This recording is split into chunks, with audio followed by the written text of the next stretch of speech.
ดาได้เป็นปานนวลก็นอไปคมคอเล่าคำน้องเอ่ย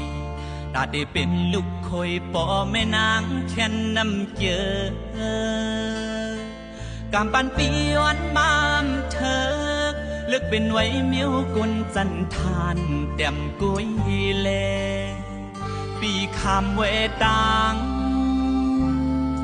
วันเสาร์ปีหือเธอค้างเข้าเอานางน้องมาหอมกอด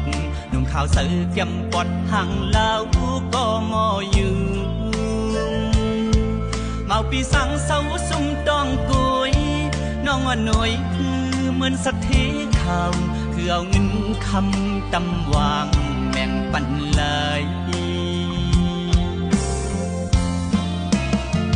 อำถึกสู่นางเย้า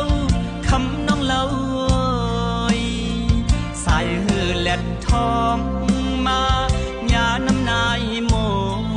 ยอำถึกเมาใจเฮามือเขาเฮ็ดโคยอำถึกเมาใจ